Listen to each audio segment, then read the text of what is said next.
this drum set here is Jason's. Where's Jace? Here he is. Jace. This is one of his kits. This one's USA Custom. Lovely drum set, as you can hear.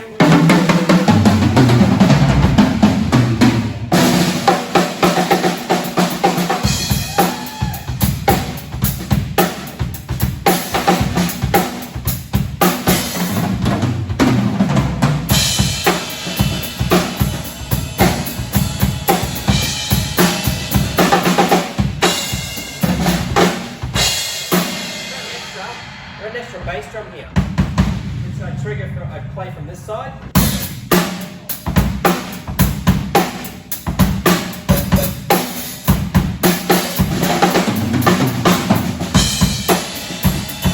And an extra hi-hat over here. On this side here. So that's this kit.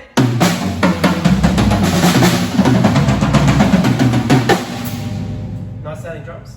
Sounds good.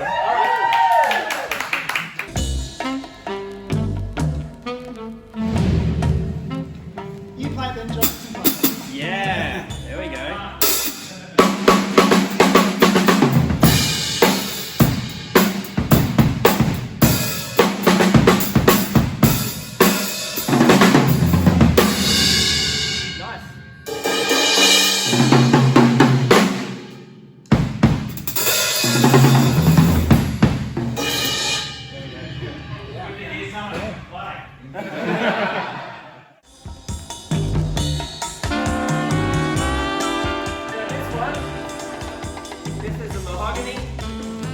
They all have different sounds. This one's set up as Jeff Picaro. He would play, you'd know him from Toto. So he played, it's really tall. So everything's up too high. But this is what it would sound like if Jeff Picaro is playing today, if anyone gets what that is.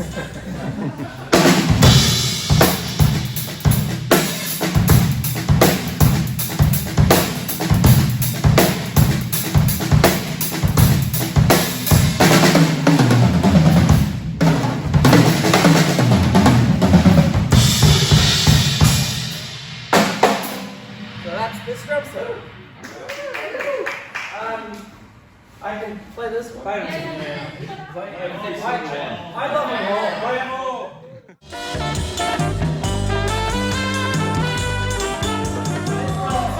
Maple. Made in the UK. Signia. Pretty rare. There's no seat, so we'll do it standing up. That's the floor.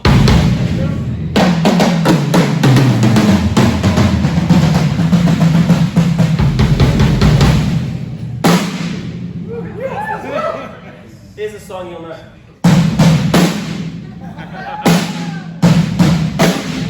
Now that one?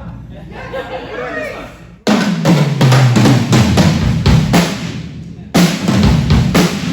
Now that one? Yeah. In the air tonight? So yeah, that's the drums.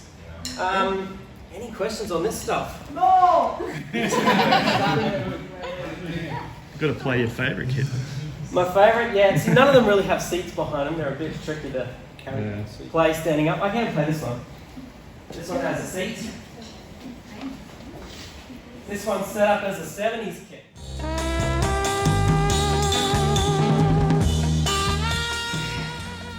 With hydraulic heads. The bass drums tend to move a bit. I don't know what 70s songs there are. It's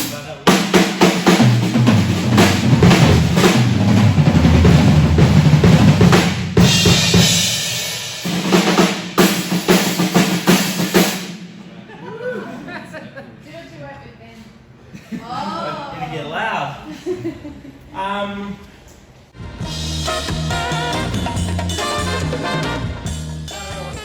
Lots of drums. Lots of fun. I've been in my happy place for ages, thanks to Jason and Sarah. You're all probably trying to work out how did this even happen? My wife's been asking me that question. So my name's Tony, and I'm a drug addict. I'm a drum addict. But in all honesty, these guys are closed from the COVID thing, and I thought I'd ask, can I store some drums? And they said, yeah, sure.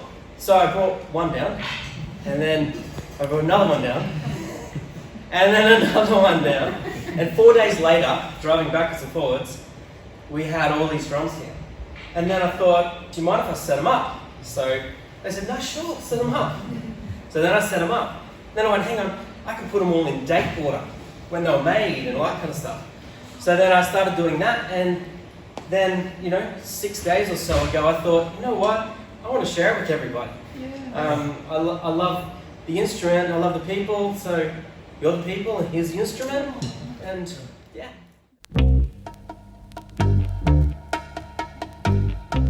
So,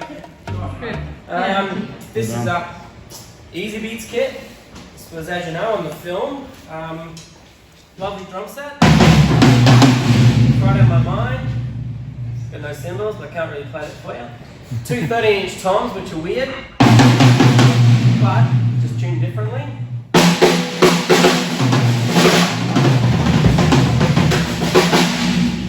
Nice sound.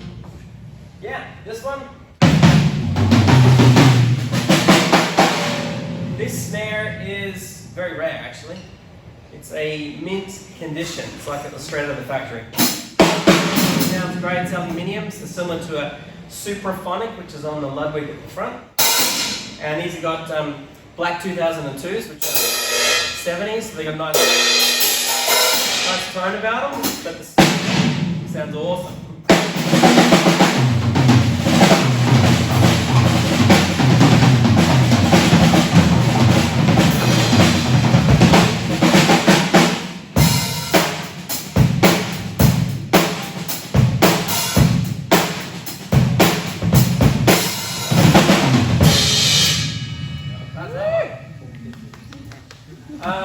Who are the associates?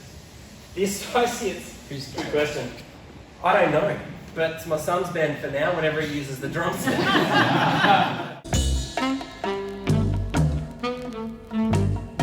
His name's Gary. But Gary is a famous drummer. I just couldn't remember it or find it, so it's not on the page. This is a cool little old kit. Ash drums.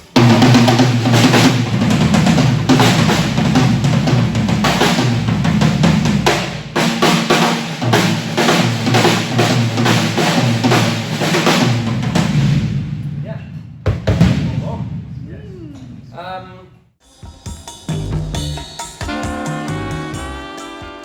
Go.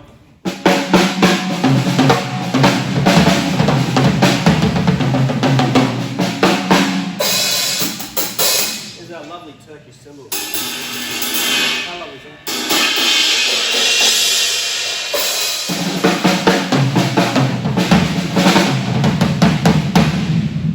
Beautiful.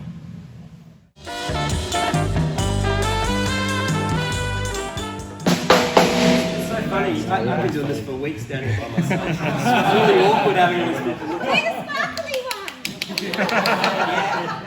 Sarah's favourite. Once again, lovely drum set.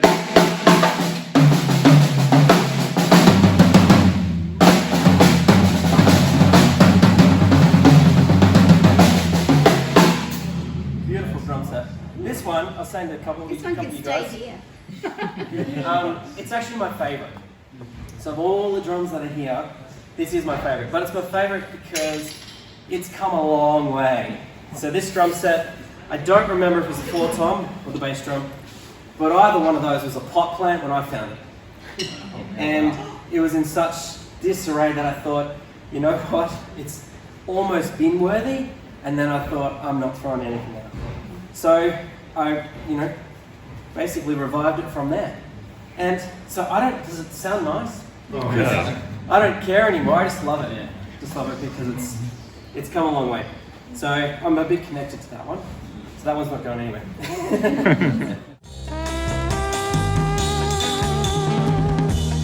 This one I can't play because I don't have the heads on it. Calf head drum setup. This one is about 57, 58. dance bands would have been using this all over Australia. Buddy Rich in '61 played this kind of kit, not this one. He played this kit? No, he didn't. But he played this kind of drum set and wrote to the company and said, "You make amazing drums." So has a lot of history. Lovely drum set. Incidentally, the wrap finishes, the sparkly ones, and all the pearls and the I can't remember what they call them, swirls that you see down there. They're all what's called a nitrocellulose. Now, nitrocellulose, for those who are old enough, will know they use it in film, which is this kind of film. It's highly flammable. So we in the restoration process, we actually decided to show how flammable it was. So we literally set a few on fire, took the hardware off and lit them up, and anyway, look for those to come out soon. I'll put them up somewhere. But they are hilarious. So we do this Ludwig one, which is my Ludwig's on fire, and it literally, the whole thing goes up in flames. But it doesn't actually hurt the wood at all. It just burns off. And that's how you actually restore a Ludwig correctly, is you have to get all the wrap out. So anyway, it's this one. We start getting old here. This one's 48 or something like that. Sounds amazing. It's 8 inches deep. It's probably the deepest or lowest fundamental note of all of the drums in this whole thing, is this 24 by 8 inch deep. And the reason is two things. The shell, for one, it's an ash shell, but it's also got a single point tension, and what that does is when you hit one side of the head, the whole drum is working together. It's not working against each other. So the resonance level that's coming out of this actually makes this drum, to give you another analogy, if you go to the beach and you put your toe in, that's like hitting a normal bass drum. When you play this one, it's like hopping in the ocean. It's all around you. So that's what this kind of a drum does. So Caleb, a mate of ours, he's used this on some songs before. It's a really low note, the bass drum, great sound. Just a fun little drum set to play as a kick and snare. Once again, some lovely little Turkish hats happening here.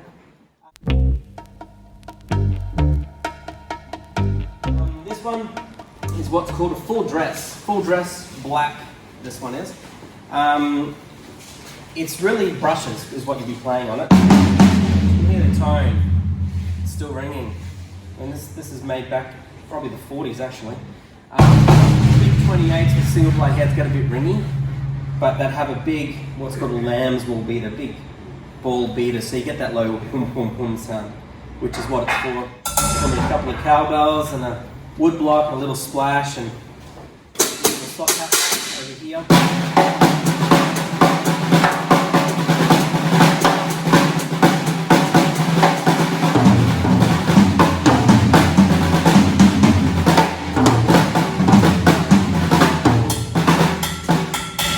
So yeah, that's kind of a kit.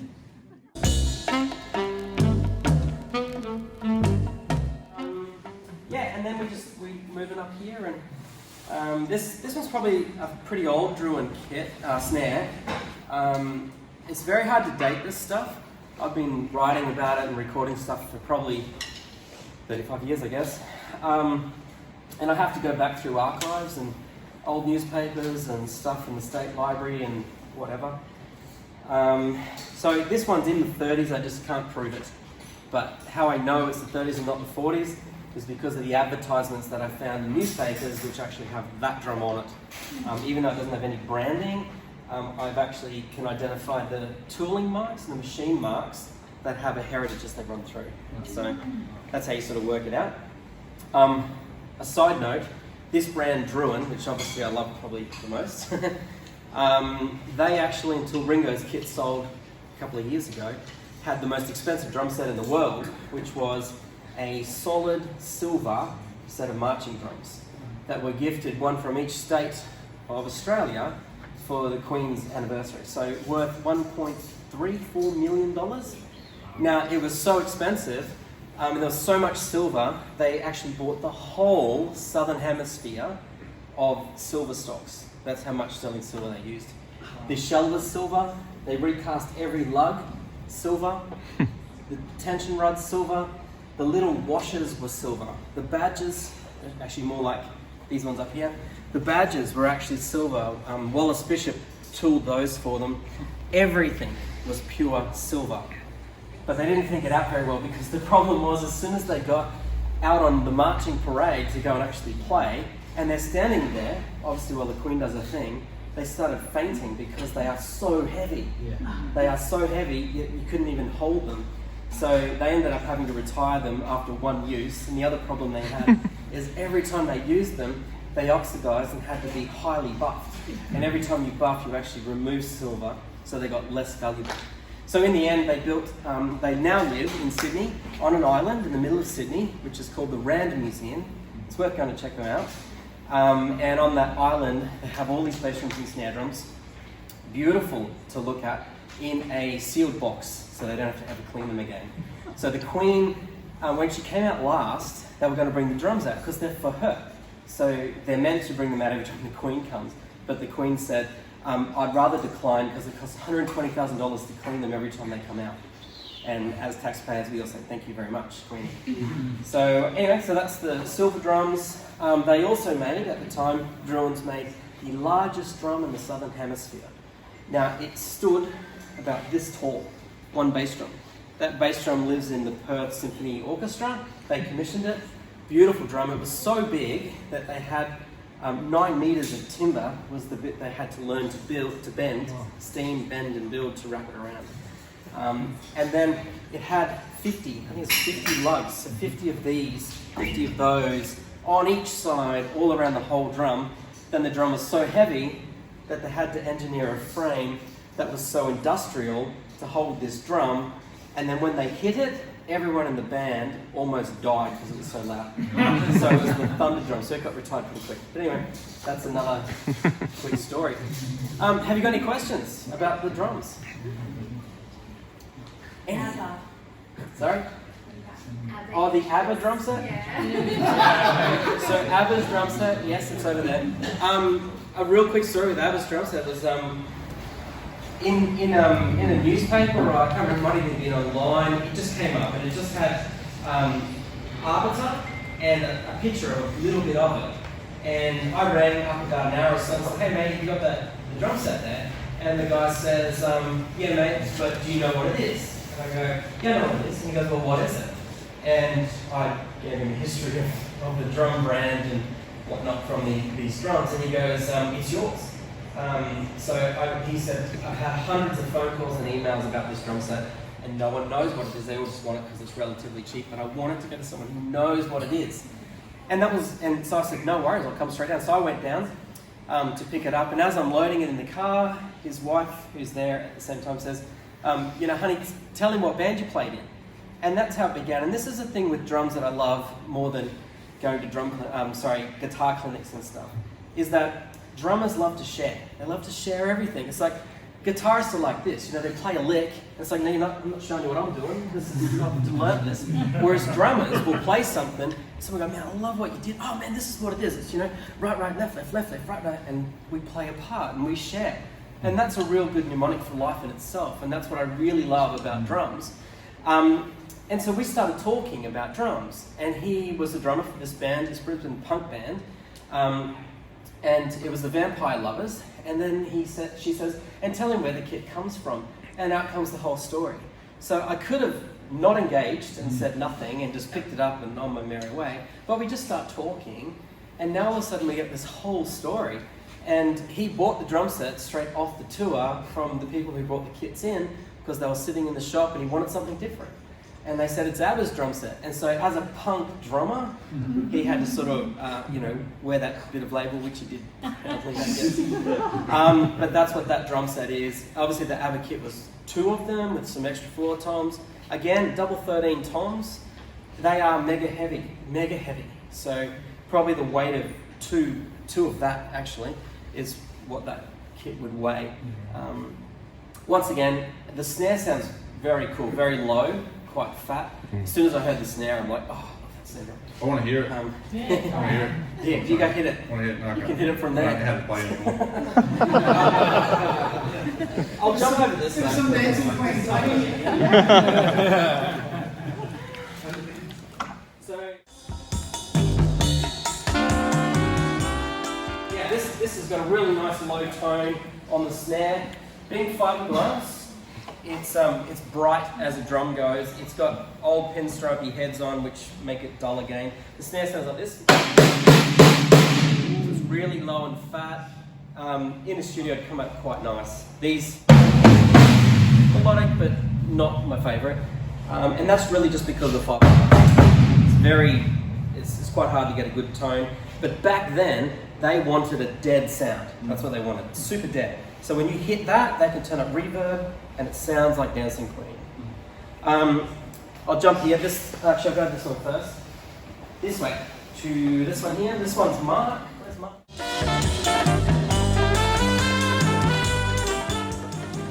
Mark's there. Mark's got two kits that he's kindly let us use. One's up the top, which is a Sonor vintage kit. I think it's last year's model. And this one is his Druin kit. So mega thick shells, really thick shells. So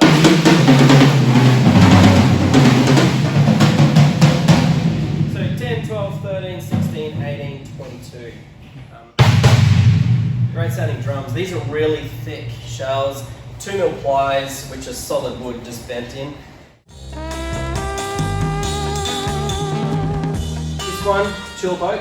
So Tulip Oak is a very hard timber. I've said to a few of you, when you're talking timbers, the harder the timber, the brighter or more controlled the sound is. You've got two things, like a guitar, if it's a thin top and firm, you'll get a nice sound ball when you play.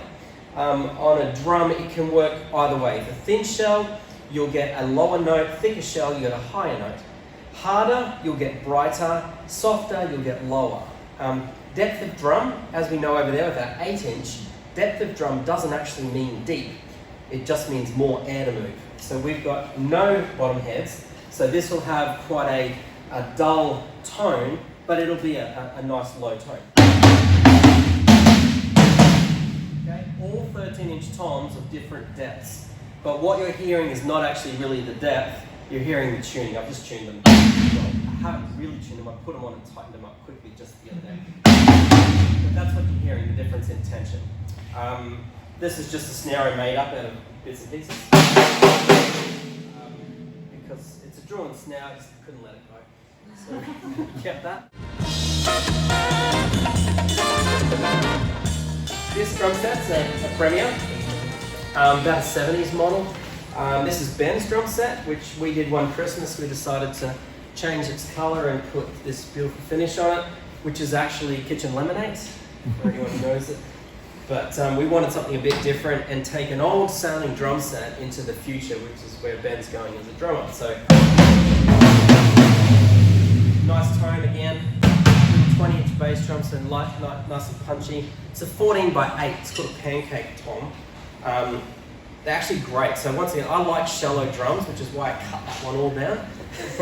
That used to be big power toms, but I chopped them all down. And the reason I like them shallow is because they get more of a lower tone, lower note. This is a bit of a Frankenstein snare. It's got all these holes around it because it was a drawn drum that all the lugs had pulled through. And I couldn't throw the drum out. So I made stuff out of it.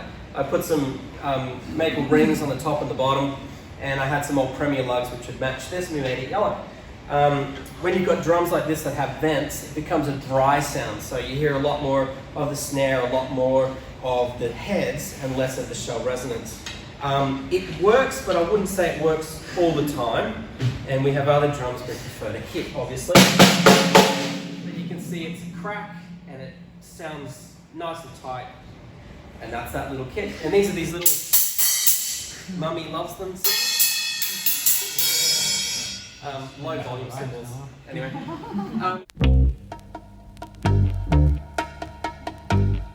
We come here, this is a recording custom 9000 series. This is probably the most recorded model drum set in the world, or at least it was, until it got retired.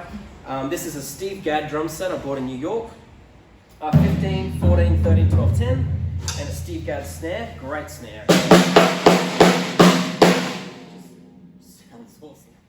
They all sound awesome. As you can see, I love them all.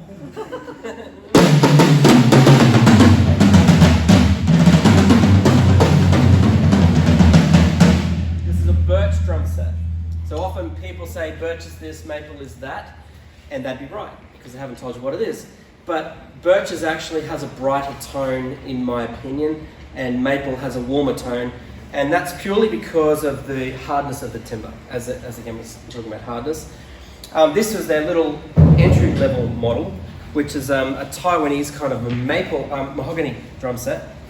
It's got pretty thick heads on it, so it'll sound quite thick and low, but it's actually a really well-made set. It's probably 82, I think.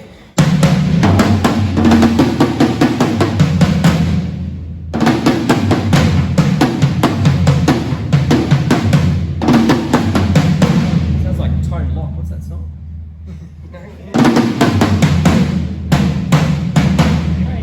Those who don't. So that's that drum set there. Now we come to the Tempest. I bought this in '94 in Nashville when I was living over there and doing recording and playing.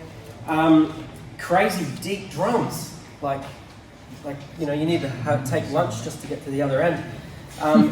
But it's a fiberglass kit. So this style of drum was often used in the 80s and 90s. Tears for Fears songs, you'll hear this kind of a sound. I never liked the bass drums much. They tended to go beach ball. So beach ball kind of tone, I don't really like that. These are the same heads that I had on it, funny enough. I had the kit when I brought it back here and got it through customs. I had it for about 5 or 6 years. And then I didn't play it because it's too long, the drum's too long.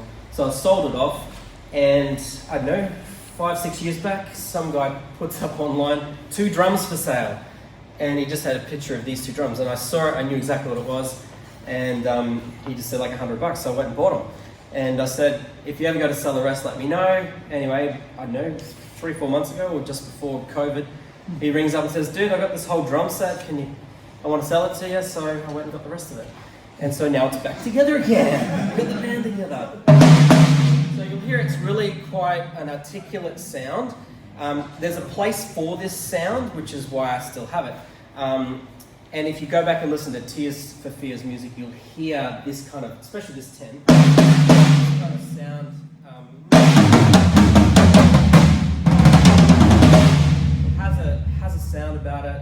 I can't put my finger on what it is, but I can't get it out of the others. So I have often said that I see drums like notes on a piano. And as many notes that are on the piano, I have drums. And my wife's a piano player, which is how I justify it.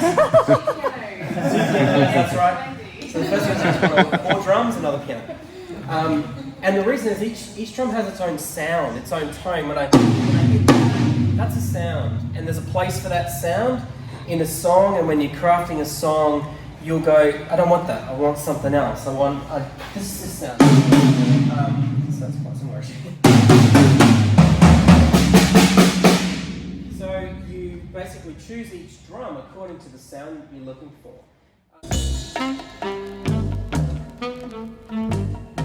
So that brings me to this one. This is a PV drum set. Back in the 90s, there's about maybe 5 in the country. I've owned half of those. Jace owned one, I bought that off him, sold it, regretted it, so I bought this one. Really love it. You'll notice there's no metal on the shell. Super thin shell, so remember, thin shell, low note. So we got the super thin shells. It's a solid timber bridging system, or ring, that was the principle. Like a guitar, a bridge on one end and head on the other, and the strings are meant to be the shell and head in between. It records beautifully, but back in the 90s I decided I'd take all the top line kits of the day into the studio. 10, 12, 14 and snare.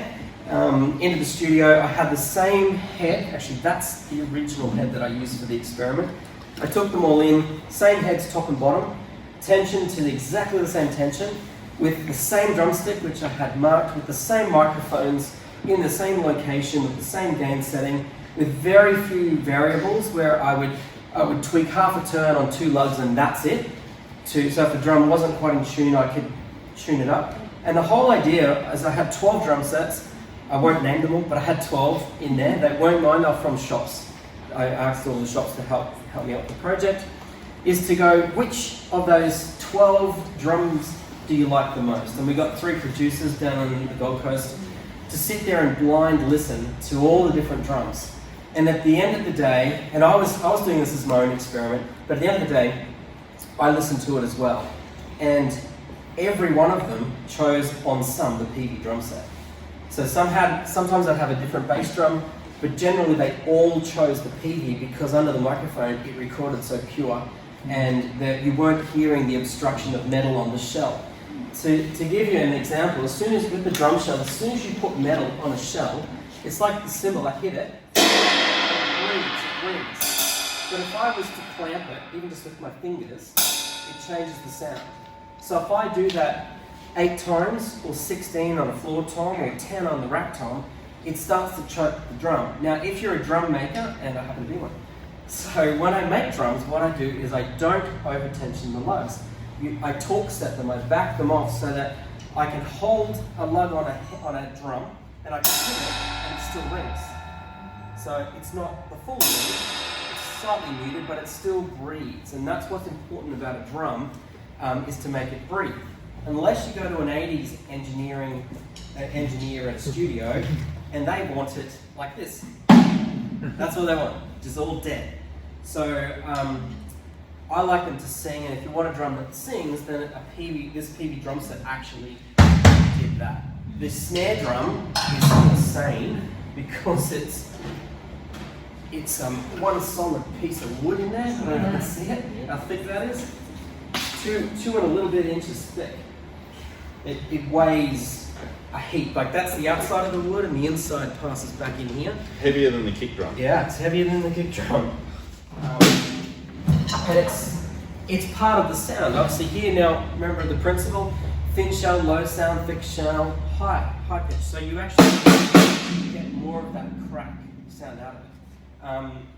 And once again, it's like notes on a piano. If that's what you want, that's the one that works.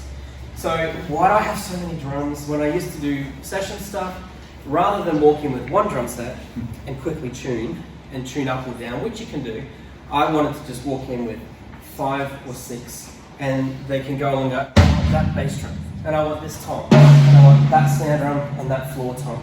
And you get to customize the sound that you want to create, and create a soundscape in that song that is, I guess, a relationship between the producer and yourself. So that's this lovely drum set. So if we have a look, this is another contributed drum set. Awesome Jason over here. This is one of Jason's kits, as is that beautiful one up there. So this is acrylic. So acrylic, again, is a different material. So if it's a hard surface, you would expect it would have a bright sound, and it does. So an acrylic drum set will have a higher pitch. This kind of drum set, in fact the same color code but it's 26, was actually used by Bonham from Led Zeppelin, and he tuned his toms really quite high and tight, so that when you hit them they're quite ringy, boing, boing, boing. Now when you're playing fast, the last thing you want is a very soggy head, because you have to use, like just even playing all of these kits, they're all tuned differently, and some of them I gotta pull the drumstick out. And so that's, Johnny before was telling us about the Muller technique and lifting the drumsticks out of the head, and that's correct. When you're playing a soggy drum, there's no bounce. You hit it, it's like playing a pillow, nothing. So you have to have a technique to pull it out. A way to get away from that is to tune your head up tight and go tighter, because then it will just bounce off. And that's what these drums and the stainless steel version were very good at. This is actually low tuning, but you'll hear, and you can actually see the head moving on it. So we've got these tuned quite low for this, but it's still got a bright sound in it. So thick, low, it's exactly what you'd expect from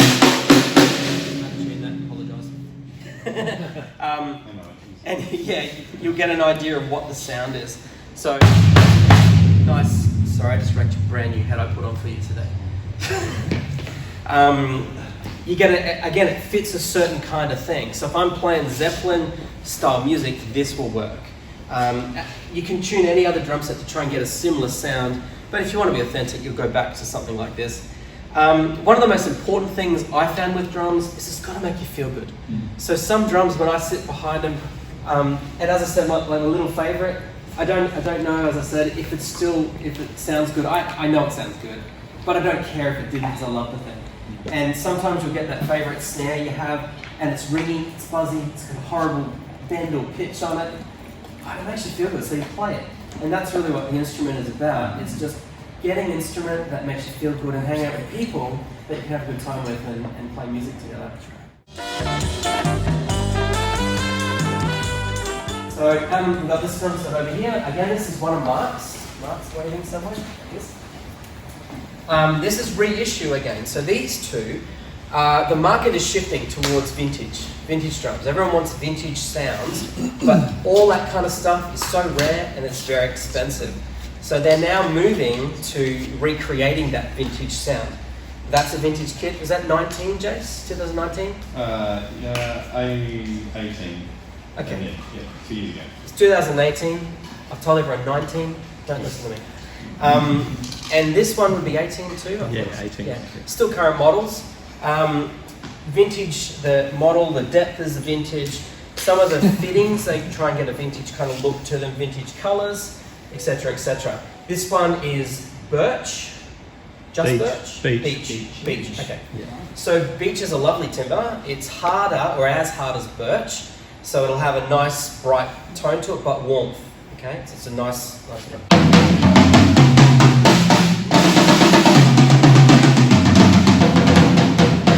So we tune that one down a bit lower. Generally when I tune, I try to do thirds or fourths. So da-da-da-dum, try and get a melodic range in there. Again, lovely vintage sounding drum set. Big low bass drums. And this one's a rosewood snare drum. So how thick's this one? It's fairly thick shell. About 15 mil, something like that? Yeah, somewhere there. It's a 70, Okay, so 76. Rosewood's a beautiful instrument-making timber. It's really high-end. It's very expensive. It's really high-end kind of wood.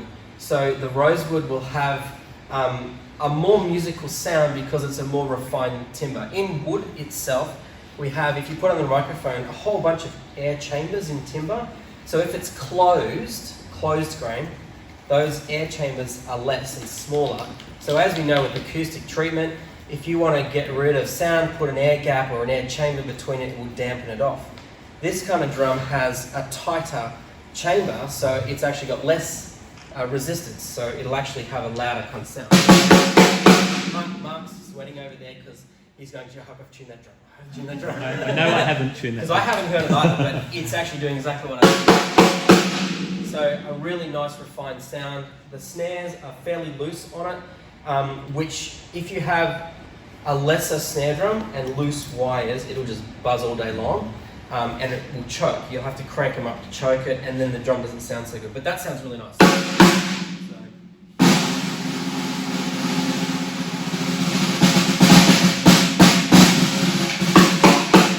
Nice drum.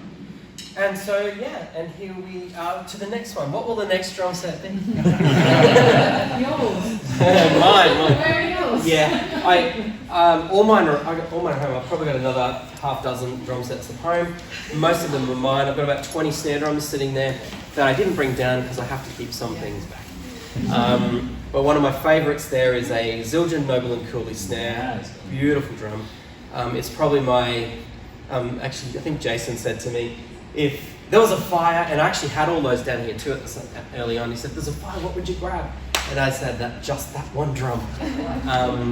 Very limited edition. It was an anniversary drum. It's made from the Zildjian alloy of the cymbal.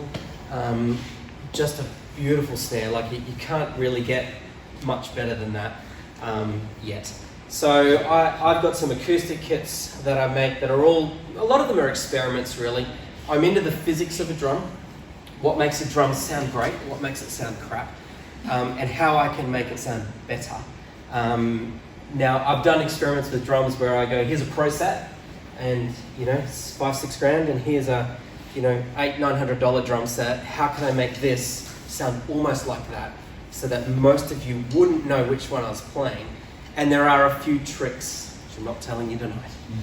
But there are tricks to get a good sound. But at the end of the day, as I said from the beginning, it's just about the love of the instrument and enjoying it and sharing it with other people. So, so there you go.